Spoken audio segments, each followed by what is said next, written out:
Dash a tower block, our apartment is on the 15th floor.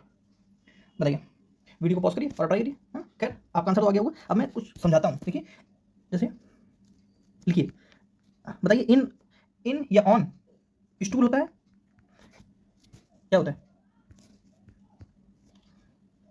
In stool नहीं होता है, on stool होता है। ठीक है, स्टूल लिखा है एस। इन चेयर होता है, मैं डायरेक्ट लिख देता हूँ।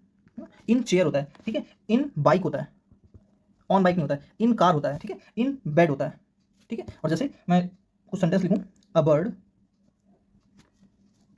Bird is in the tree, ठीक है। और मैं लिखूं a bird is on the branch of the tree, ठीक है। जैसे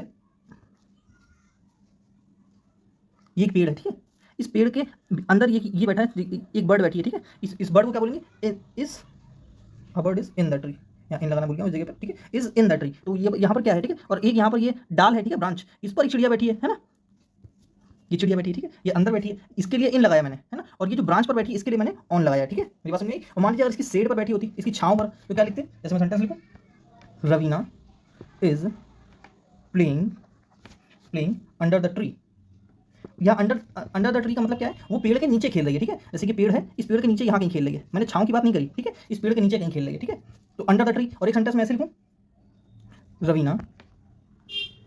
Raveena is playing in the shade of the tree.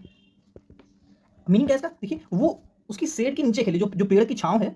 मान लीजिए कि ये पेड़ है ना, ये पेड़ है ना, ये इसकी छांव है यहाँ तक, ये यहाँ तक छांव आ रही है ना, इस छांव में खेल रही है। उसको क्या बोलते हैं? She is playing under the shade of the tree, is sorry in the shade of the tree. Under नहीं, इन लगेगा, ठीक है। गलती से निकला मुझसे, इन, ठीक है, in the shade of the tree. और एक बात देखिए, याद रखिएगा, शेड, मुझे याद आ गया, शेड किसके लिए आता है? नॉन लिविंग के लिए। और शैडो किसके लिए आता है?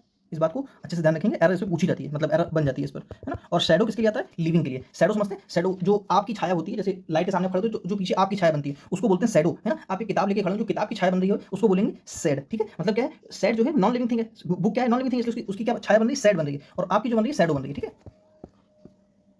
और बाकी तो सभी आप समझते हैं, है ना। और इसको मैं रफ कर लूँ।